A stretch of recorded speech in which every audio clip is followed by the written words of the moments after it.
Nerdish, nerdy, nerd news.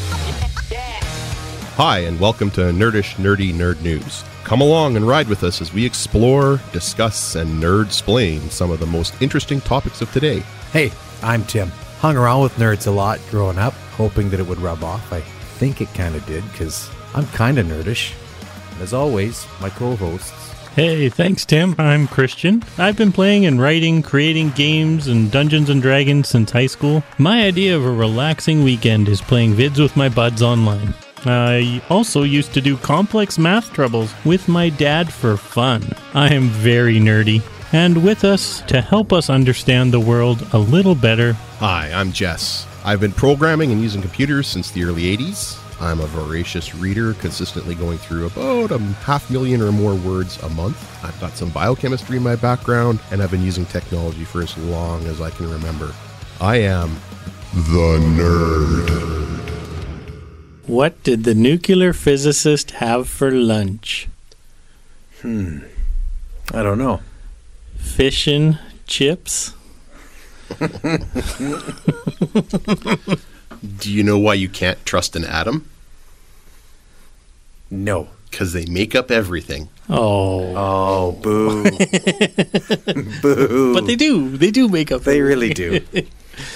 That's pretty good. You guys, did you guys come up with that yourselves? We kind of did. They're just bad dad jokes, right? Like they're great. So I guess we're talking about nuclear? Yeah, nuclear. Nuclear? Well, it's been in the news around Saskatchewan here quite a bit with the new SMR projects for the Saskatchewan Research Council. I thought we were talking about the Homer Simpson's job. Yes. Yep. Same thing. Oh. So kind of like Homer Simpson, but actually here in the province. So we actually, it's funny enough, people think around here, not in my backyard. They don't want it here. They don't want what happened in Fukushima or Chernobyl to happen here. Well, funny enough, we've actually had a slowpoke nuclear reactor. Up until a couple of years ago, we've had a nuclear reactor in Saskatchewan at the University of Saskatchewan for 38 years. So it's not... Really? And... No. Yeah, dead serious. And we are one of the richest uranium deposits in the world. So is this why I have 6 toes on each foot? Or? Well, that could be because your sister's your brother's uncle. That's a little different topic there. Yeah, that we're getting into weird genetics there, Tim. But okay. Well, darn it. It could be. I finally found the answer. Yeah, maybe your house is built on a uranium deposit. That is possible. Typically, though, that is, again, one of the myths about nuclear radiation and radiation from nuclear power is that you're going to get these weird 6 toes or another leg, or a lot of that stuff is over-exaggerated for movies, for The Simpsons. Okay, just wait. So you're saying Godzilla is not real? Only in your imagination, my friend. Only as real as you can hear. I thought that was a documentary, you guys. If you can go and do your cosplay and get your Godzilla costume better, you can make it real, Tim. Hey, I know the people. Yeah, you do now. I know the people. You get more radiation from the radon in your basement here in Saskatchewan than you would from an SMR reactor. Yeah, so these SMR reactors are small modular reactors, and that's what's been in the news. There's been stories about it. SaskPower signed agreements about it, and they've just this week announced who one of the companies that they're trying to partner with to move forward. It's GE and Hitachi. So I mean, it's what it is, and we've. I think a lot of the stigma of it is these, and especially recently with the big giant Fukushima disaster, we can kind of get into those a little bit, is why they happened and what happened. And why it's not as big of a deal as what people think it is. Like, we're not going to have 3-eyed fish like The Simpsons. Just kind of looking forward to that in a way. Well, especially, if you had this giant fish, you had a lake trout that was 300 pounds, right? Like, wouldn't that be great fishing? Yeah. I don't know if I'd want to eat it. No. But I mean, if we go back at the dangers of nuclear, we look at the three basically big disasters that have happened in the last 50 years. Chernobyl, 3 Mile Island in New York, and Fukushima in Japan. well, and I mean, don't forget what happened to Spock on Star Trek. But if you're Vulcan, you're okay because he survived. Yeah, he did. Yeah. But that was a whole different. He got a little bit of a rash. They gave him a cream. It went away. Amazing what they can do with those creams. So, I mean, starting with, I'd say maybe 3 Mile Island. We'll start there because that was one of actually the smallest and most contained reactor bursts. And when was that? That was in. It was still in the early 90s. I think is when that one was. I didn't actually get the date on that one. I forgot. But what happened with that was 79. 79. Oh, was it actually before Chernobyl? Okay, so yeah, it was actually before Chernobyl. The estimated average radiation dose that you get just in a regular is 1 millirem. So a millirem is how they measure radiation levels. So that's just walking around every day. Yep. So typically you and I and Jess, well, maybe more so Jess, you'd get about 100 to 125 millirems per year. That's just being in your house, being in your basement.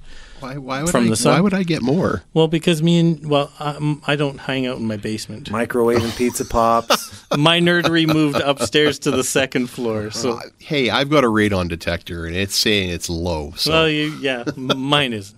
You guys have radon detectors? Yes. Yeah, in Saskatchewan. Actually, in Saskatchewan, it's highly recommended that you go to the is it Saskatchewan Lung Association? Yes. And I think it's like $30 and they send you a kit and it's super easy. You just take this thing, you put it somewhere in your basement, you leave it there for 3 months. It'll remind you, you put it in a baggie and it has a box that you mail it back and they will tell you what your basement's radon levels are. I'm so irresponsible and always a little bit scared after talking to you guys. We've only just started doing this in the last couple of years. It's important in Saskatchewan because we have such high levels of uranium in the soil all around here, and that's what it degrades into is radon, which is a odorless, colorless radioactive gas, and you breathe it in. Yeah. And do you guys want to know a secret? Can I tell you? You may know this, Christian. Yeah. But Jess, you might not. I was actually born with the sixth finger. You don't by any chance happen to have 6 fingers on your right hand? I'm a mutant in actuality. And basically what they did was that they tied a string to it. It just kind of fell off. I still get ghost stuff. That might be for another. That might be for another. But I'm wondering now. Is that how you play guitar so well? No. But I did know another 6-finger guitar player that used it a lot. Yeah. But could this be caused by my parents' failure to have a radon detector in their home? No, an exposure. I'm like Godzilla, you guys. I'm mutated by radiation. Can you breathe fire, Tim? I don't know. When your eyes open really wide, do beams of light shoot out of them? No. So typically, again, that's the movie myth. Sorry, that's the movie myth. No. We're being serious, and I'm just absolutely not. That's the thing. That's the movie myth that everyone thinks is reality. Is that people mutate and get superpowers, or they grow second fingers? Typically, with radiation, you get cancer. Like that's no fun at all. No, yeah, no. that's the most risk, and it's over a period of time. It's not like, oh, I walked past the nuclear plant, which isn't a cause of radiation, which we'll go through. But that's so not how it I happens. really have to stop standing in front of the microwave thinking I'm going to be the Hulk. Yes. sometime. Well, with the door open, yes. And because you Jimmy rigged it. And that's a different kind of radiation from what we're talking about. Right. Yeah, that just boils what few brain cells you have left. Right. So 3 Mile Island. Let's get back to that. So to put that into context, the exposure from an X-ray is 6 millirens. So your typical walking around every day is 1 milliren per day, ish, and so an X-ray gives you 6. There were like almost virtually none coming off of the 3 Mile Island incident. Like, it was just slightly above background radiation. There was no injuries or deaths or direct health effects that were caused by the accident. Unit 2, which is one of the units that was experienced equipment and instrument malfunctions. No adverse effects to the surrounding environment. Like, so it was very, very 3 Mile Island Unit 1 continued operation until just a couple of years ago in 2019. Okay. So similar to Chernobyl, which kept running too. But like, that was one of the first nuclear reactor disaster. So people were worried, and it wasn't a disaster. It was the nuclear reactor. They call it a meltdown, but it wasn't as bad as the ones we're going to talk about next, like Chernobyl. And it also depends on the type of plant you're talking about, like how it produces the energy. Yeah. So there's typically currently 2 types of reactors. One is a pressurized water reactor, a PWR, and that's about 65% of commercial reactors in the U.S. right now are that type of reactor. What they do is the reactors pump water into a reactor core under high pressure to prevent the water from boiling. So under high pressure, water actually doesn't boil. It just gets hotter and hotter. And the pressure increases. So if you increase the pressure and keep it from boiling, it just gets hotter. And so they use that. The water in the core is heated by nuclear fission, fish and chips. Right. I was thinking, not fishing. We're not going fishing. No. Yeah. So this is fission. And then when it lets it out of that reactor, it shoots along the pipe and it expands with a huge amount of energy into steam and drives the turbines. Just like, have you ever been out to Diefenbaker Dam? Like, you remember in elementary school going out there? Oh, yeah. They've got those big giant turbines that the water pushes, right? Same deal. Exact same principle. They are just expediting it into steam and a lot more pressure. Right. They're not just using almost all power plants, if they're talking like gas or coal-fired or hydro, they all run the same way. Something drives even turbines. Wind turbines. Yeah, exactly that. It's a turbine. It's an electrical turbine that spins to create energy. The other type is a boiling water reactor. So this is, again, roughly about a third of the reactors in the States. They produce steam directly into a reactor vessel. The water is pumped through the reactor core and heated by fission. Pipes then feed the steam directly to a turbine to produce electricity. So these are the unused steam is then condensed back into water, and then they just keep reusing the same water. So those are typically the 2 most used reactors. And in both of those reactors, the water is reused. Yeah, so it's not pumping. Again, it's not like. So what was 3 Mile? What kind of reactor was 3 Mile? That was a high pressure, I believe. Yeah. It was a PWR. Yeah. So in these places that we are just kind of jumping ahead a little bit, we're going to talk about some of the other ones, like Chernobyl, for example. Yeah. Were there similarities there in the type of reactor that was involved in the? Okay. Yeah. So these would be all first generation nuclear power plants. The 2 disasters that we've kind of mentioned here so far. And then even Fukushima was a fairly old reactor. So were they all pressurized reactors? Yep. The Fukushima one is a little different. It wasn't caused by – it was caused by a series of events that were because of the tsunami. Yeah, unforeseen events and the level of the unforeseen events. Yeah. They had planned, like Fukushima, for example, they had planned for tsunamis. They had planned for earthquakes because, hey, they're in Japan. like I remember when I was there in high school. So I went there as an exchange student, and I remember sitting in my classroom one day, and I'm looking out, and it's this really beautiful classroom, looks out across kind of a little valley that comes up to the school, and there's all like tree lined. There's the all the cherry blossoms are in bloom, and I'm sitting there watching, and there's this wave that I can see moving towards the school. It was actually, I was witnessing an earthquake moving towards me, and the trees started. It was the weirdest thing to ever to see. Super cool, yeah. It was super cool, but I mean, that's their country. They know. So they had planned for earthquakes. They had planned for tsunamis, and they'd planned for fairly big ones. But this was a 9.4 earthquake, and the tsunamis were 4 meters above what they had planned for. Like they had planned for 15-meter tsunamis, and these were bigger than that. Like, and all the backups that they had set up for just in case, like when the tsunami went over top of the seawall, it flooded out the cooling systems, which is what.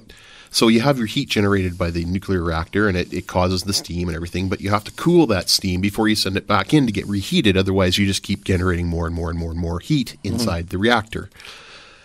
Well, that's what causes a meltdown. It actually gets too hot for the containment of the reactor, and it melts through the floor and keeps going. So what they do is they cool that using seawater, sort of like the water doesn't ever mix. It's just another way of doing it, right? It comes through, it picks up the heat from the water that's inside the reactor, never ever touching, never ever mixing, and then takes it out to the sea or the nearby lake. That's why nuclear reactors need to have a lot of water nearby. So the pumps that run that, when the earthquake went through, were shut down because of the earthquake. So then the backup generators were supposed to come on. And they're just like your backup generator, like Christian has on his house, except it runs. And the problem was, though, is that tsunami hit that seawall, came over top, and flooded out those generators. And they had absolutely no way of re-engaging those cooling pumps because they had no power. Yeah. So here's the thing. So the protocols and processes that they have in place have to potentially plan for every foreseeable circumstance. Yes. And which we've seen historically is nearly impossible. It's nearly impossible because it's like I jump out of a plane, which I have, and people say, what are you doing? That's crazy. But it is a statistical anomaly when something does err, when an accident does happen, compared to the amount of successful jumps. But well, and that's what that tsunami was. It was like a 1 in 500 year event. Well, but when stuff does go south, it is really ugly. Well, and the thing, or has the potential to be. The thing you've got to remember is these types of reactors, like the Fukushima reactors, for example. The Fukushima Daiichi reactors were GE. So these were the boil water reactors, not the high pressure ones. They're the boil water reactors from the early 1960s design, supplied by GE Toshiba Hitachi, and they're known as they're known as Mark I containment. Reactors 1 and 3 came into commercial operation in 71 and 75. So they're older than us, these reactors, and these are the reactors that. Well, yes, they are, Jess. Come on, not by much. Not by much, but I mean. The technology is from the 60s and built in the 70s. The reactor capacities are minuscule compared to what modern, like the CANDU reactors, the Canadian reactors can do. And it just, they're all, like if you think of these three major disasters, well, all these reactors were from the 50s, or 60s, 70s, they're that same generation. And a lot of them have been decommissioned, just like the ones in Ontario. But have they truly been contained? Like Chernobyl, for example. Has that truly been contained? Well, Chernobyl's another problem. That one was even worse than the other two we talked about there.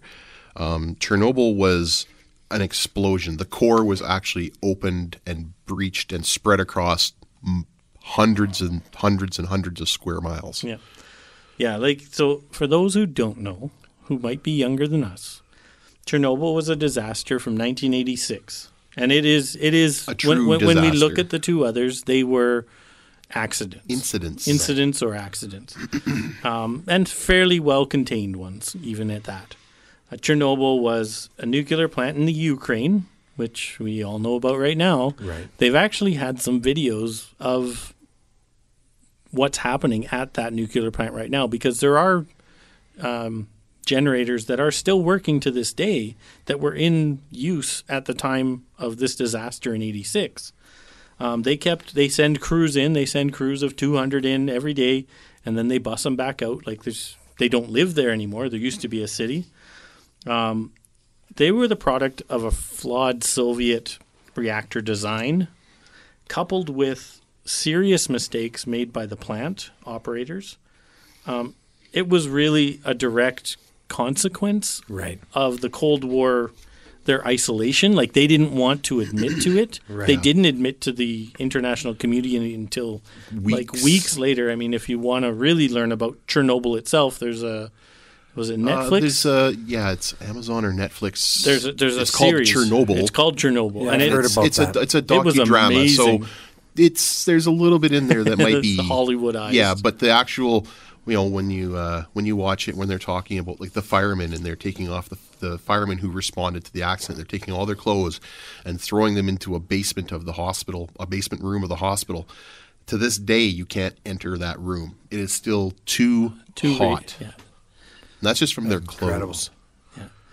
So I think really that's probably the stigma that's attached to it. And it really comes from that particular disaster. And like you think, 1970, 1986, and now you've got this new Fukushima one. Well, it's not new, right?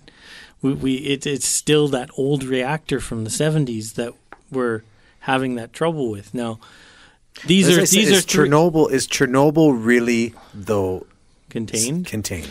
Yes.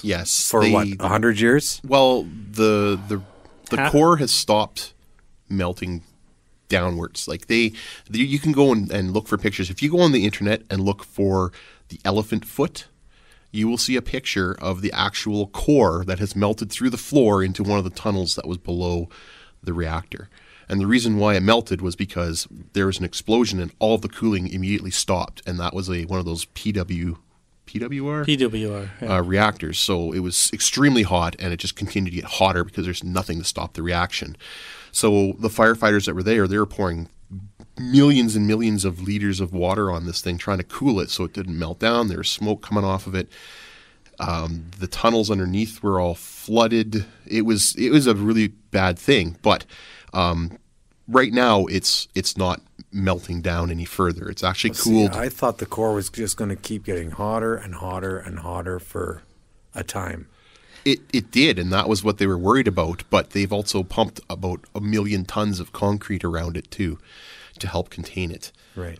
So when you look at old pictures of Chernobyl before a few years ago, it was called the concrete casket, which was this concrete giant. Like they entombed it, the building and everything, in this casket to contain all the radiation, because it was still, the core was open. Like you could go on the roof and look down. Well, you didn't want to because you'd die doing it, but you could look down into the core, directly into a nuclear core.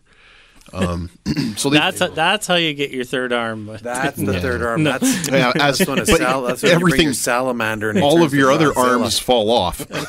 Yeah. So your skin melts away, your eyes, basically your eye. The first thing I think they were talking about, one of the first things that you lose I've seen Star Trek, I know what happens. Yeah. So Yeah. It's not good. It's not a good way to go. No. Then what they've done over the past, I can't remember how long it was, and it's called the long-term, there's a term, I can't remember what it's called. I just watched this a little while ago. Yeah. It's a building that they created that would go around it so that they can gradually take apart this big concrete casket and properly dispose of the irradiated material inside without contaminating everything in the environment around it more. Mm-hmm. So it's on the road. I think they said over 100 years, they're going to hopefully take that thing apart and prevent it from irradiating any more of the environment and dispose of the material inside of it safely without anyone else getting irradiated. But I mean, like I say, we're trying to dissuade about what, not dissuade, we're trying to inform about what these are, and these are two horrible instances and one horrible disaster. To address the big question of, are we all in danger with nuclear? Yeah, and with no, nuclear. And no, that's the thing that these are all things. Yeah. Remember what your doctor? Remember what our doctors told us we could and couldn't eat in the 80s. Remember how that changed in the 90s? My doctor to this day tells me to eat nothing but donuts and chocolate bars and chips. So. But, right? Like those types of things have changed over the decades. Well, so has the technology for nuclear reactors. Right. So has the safety protocols because of these instances. Right. The safety protocols have changed as to how they contain it, how they maintain it, how long they should keep it.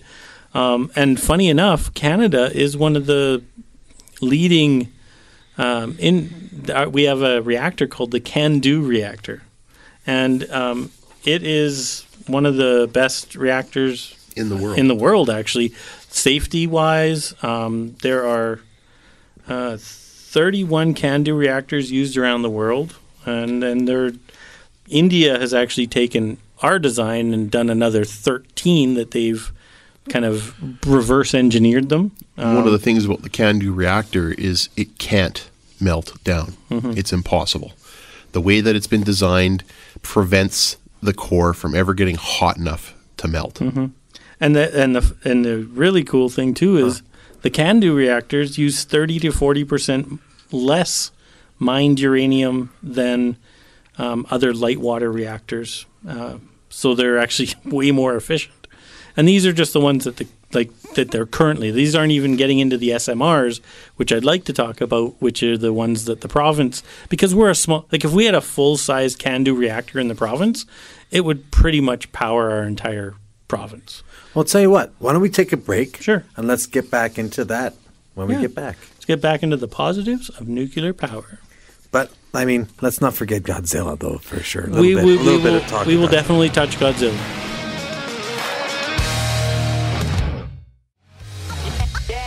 Nerdish, nerdy, nerd news. And we're back. Oh, I am powering through this. Yes, you are. Well, and just before the break there, we left, And you're glowing. I know, right? You'd think I'm I pregnant. don't know where you were. Yeah.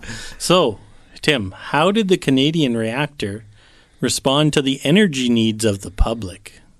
Oh, that's way above my head. Can do. Oh, you guys are genius.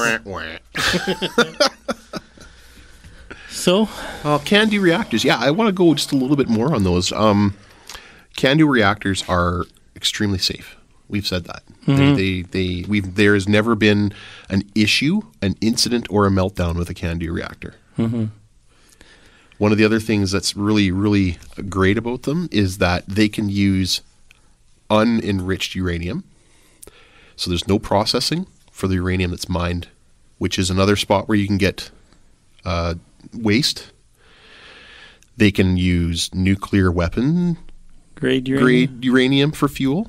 So basically, it's like a garbage disposal. It's garbage disposal for uranium. For uranium, it can use tritium. It can use it's and the other thing in Chalk River, I believe, in Ontario, the reactor that's there has been used for a very long time. Now I know the CANDO reactors were initially developed in the 50s, but they have been redesigned and upgraded and everything else. Yeah. Since then, so when you say upgraded, this isn't a different reactor. There's just different protocols in place. Yeah, more control, better controls. It doesn't use the old hand valve that the guy has to turn. It's computer operated. It's got a closer watch on temperatures, better sensors. But the actual design of the reactor never changed. Yeah, and I think it's every 2 or 3 years they actually completely shut down those reactors and rebuild them and from refurbish the them. Out. So all the latest upgrades get put in, all the latest computer chips. So because I was reading up on that Ontario one, why have they never had an incident and that's it? Yeah, well, a few years ago, they have a cycle of I think six. I think there's 6 or 8. I can't. Yeah, there's 6 because there's 2. There's 2 at a time. Right. So 2 at a time get shut down, and for a year or 2, they're under basically refurbishment. Yeah, there was a period of it was a while ago, about 15 years ago. I'm thinking where the Chalk River reactor, all of them were taken out of service for a period because they found an issue that they had to fix. And it wasn't, we'll wait till the next service time. No, they shut it all down so they could do it right then. Yeah. The reason why I remember that is because the Chalk River reactor is one of the world's largest sources of medical isotopes. So nuclear medicine. And do you know what those are used for, Tim?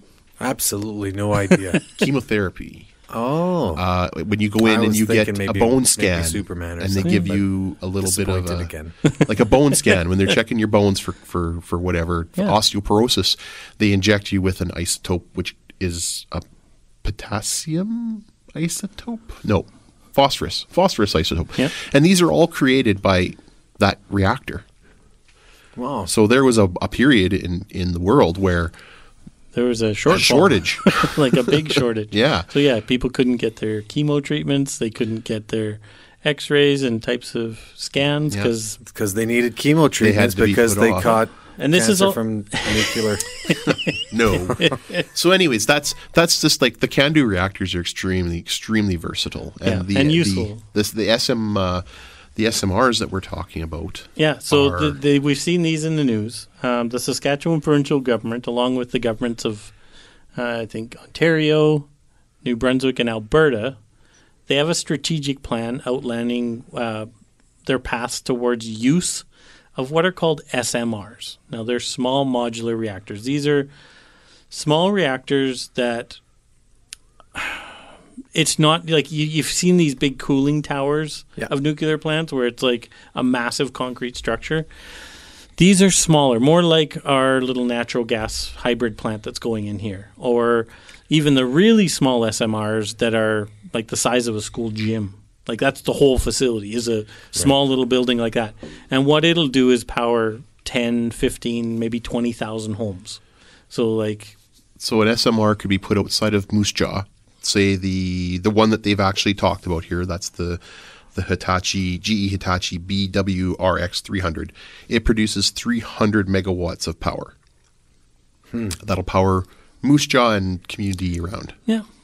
Yeah, so that's what they want to do. And again, it kind of comes down to the safety protocol of decentralizing your power, right? Like we've had instances where a storm rolled through and Southern Saskatchewan. all of southern Saskatchewan was without power for 4 days. Yeah, or 4 something days, like that, some yeah. parts 4 days, some parts 3, as they tried to repair that because our power is very centralized to a couple of coal plants to the south, a hydroelectric plant, like they're very centralized.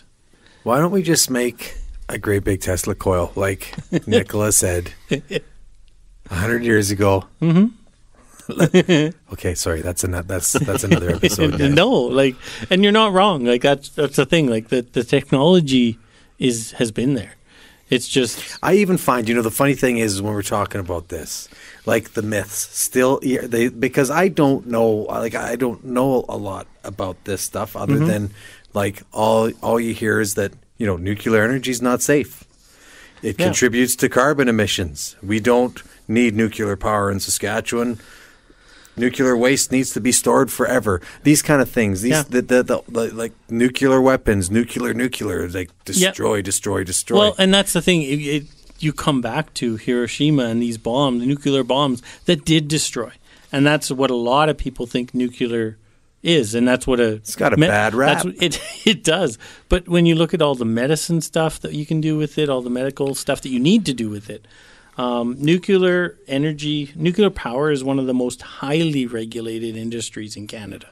Like even stepping foot on like Chalk River, like Jess said, you have to be screened 1,000 times by 10 different government organizations just to get your ID to be a janitor. Yeah. Well, and they say they produce carbon. That's complete and utter garbage. Nuclear is a low carbon energy source. It's got one of the smallest carbon footprints of any energy, even solar, wind, all of those.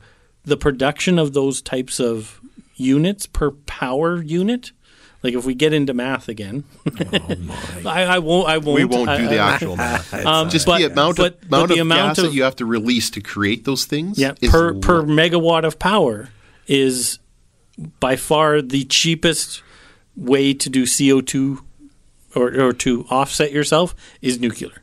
Nuclear has, even with the giant plant that was built and all the industry that went into building that plant, like we've said, there's nuclear power plants that are still running from the 70s and 80s.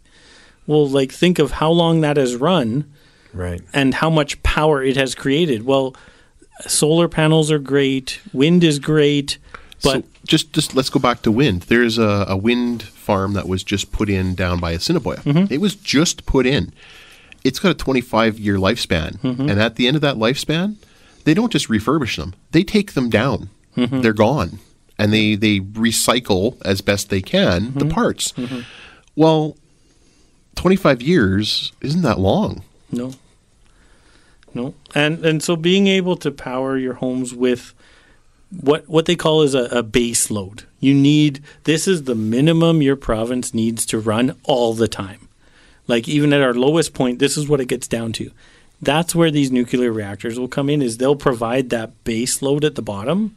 And then things like our hybrid plant here, wind and solar, they'll add into the peak. For peak. So they'll be there for the peak times. Nuclear waste being stored forever, that is one of the funniest myths. And that, again, comes back to a lot of movie myths about people, this has been down here for 50 years and blah, blah, blah. Nuclear waste can actually be recycled. A lot of the nuclear waste that we have from whether it's the 70s, 80s, 90s, all of the recent can be rerun. Can actually be rerun. Over 90% of current nuclear waste 90% of waste produced from nuclear is still classified as low to intermediate level waste. And that stuff can actually all be rerun. So like most of those reactors would have had to have enriched uranium. That's that one I was talking about where it had to be processed to make it better. And once it's been run, those old reactors can't do it. These new ones, they can take that stuff that's already been run once and do it again. And so, go ahead.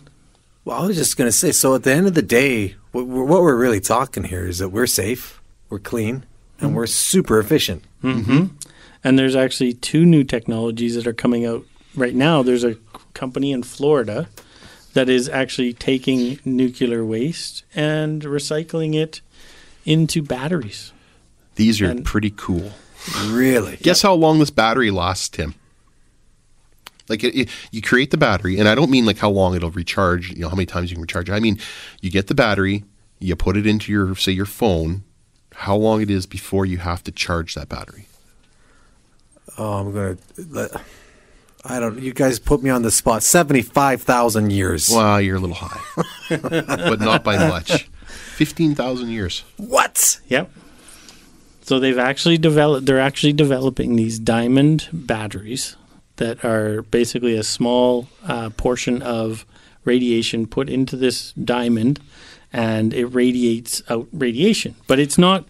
It contained, doesn't leak. It doesn't leak. It's fully contained, and it radiates due to the diamond. It radiates. However, the physics are. However, it works because it's all not classified, but it's brand new. It's brand new, this year and last year. So they're actually taking nuclear waste and turning it into unlimited life batteries. And that's the potential of what we have. And using this so you're going to look at me in the eye, Christian, and tell me that this battery is not going to make me grow a third arm. No. Well, no, I am not going to say that. Because you've already proven you can grow an extra finger. Yeah, you're right.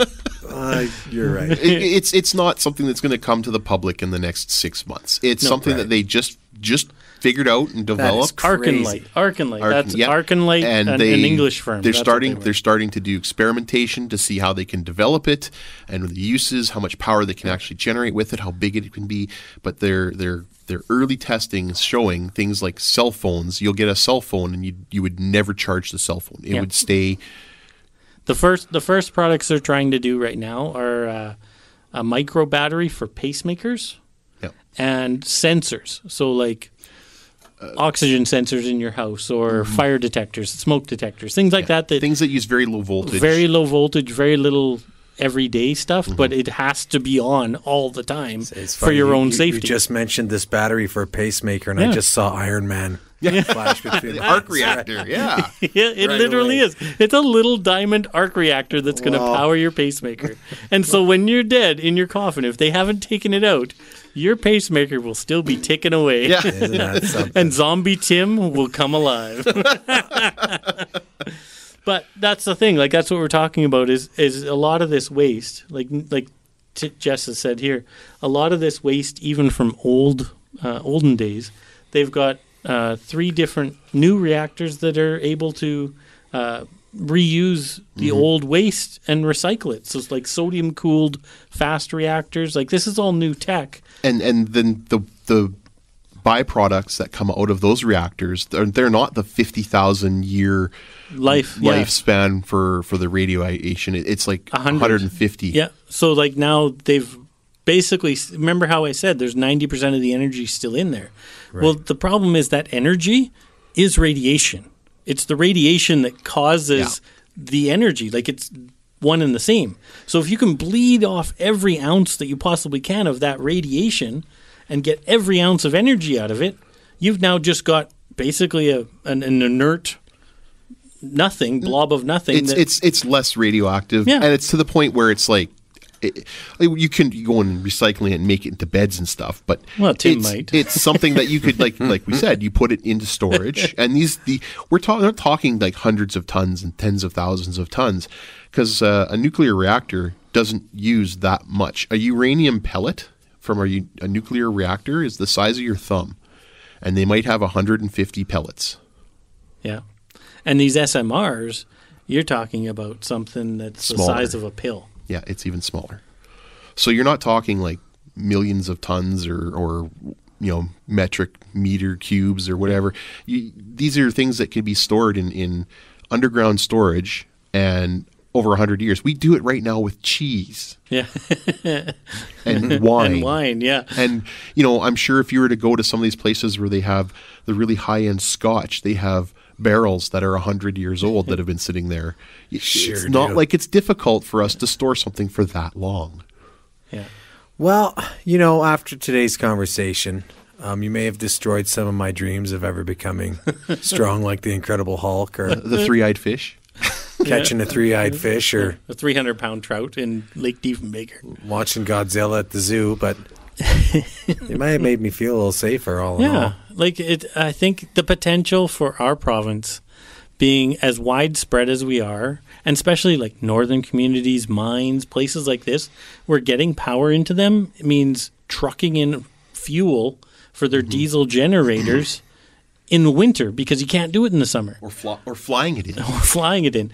These little SMRs that could be the size of a truck trailer can be trucked in, and then that community has power for the next 50 years until the SMR has to be swapped out for a new one.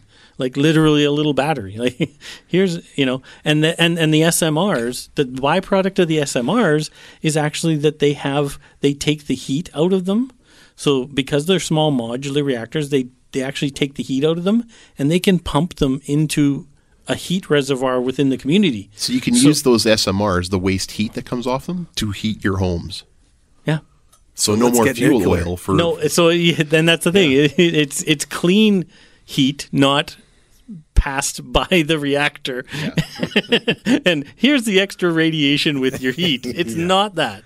It's the heat is bled off of that, just like when you hold your... You pass a water pipe beside another water pipe that comes out of the reactor, and the heat moves from one system to the other. Yeah. Something like that, but a lot more techy and safe than what I'm saying. But like the potential for these in our environment where we're so widespread is to give a better quality of life for everyone in the province.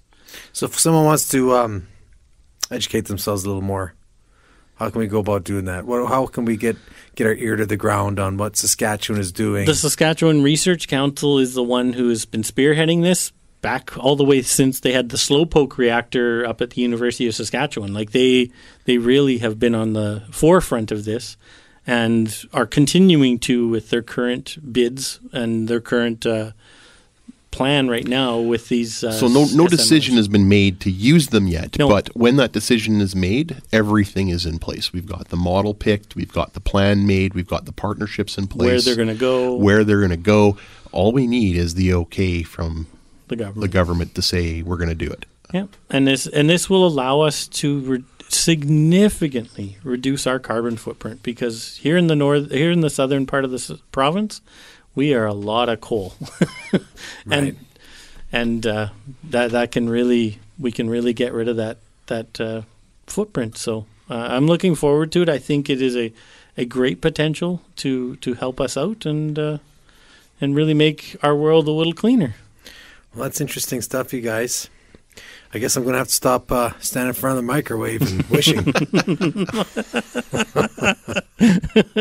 Once again, you might have destroyed my dreams of becoming a superhero, but feel a little bit safer, I have to say. Yeah. And we hope you do, Tim. That's what we're here for. So I'll probably watch Star Trek again and get scared again. So yeah. Poor Spock. Poor Spock. Live long and prosper. Yeah. The needs of the one outweigh the needs of the many. No, that's backwards. The needs of the Tim outweigh the needs of everyone. The needs of the many outweigh the needs of the one or the few. Yes. I like it the other way. I like it the other way. The needs of the one outweigh everything. Yeah. Do you realize who I think I am? I am Tim. Thanks again for letting us into your ear holes with this nerdish, nerdy nerd news podcast. Check out our website at wildshot.ca. You can find us on all the socials under Nerdish, Nerdy, Nerd News. Listen and subscribe wherever you get your podcasts. You can also subscribe and support us at patreon.com/nerdish to get more bonus content, show notes, and merch. If you'd like to send us topics for future episodes or comment about our existing ones, please email us info@wildshot.ca. And remember, stay nerdy. Nerdish, nerdy, nerd news.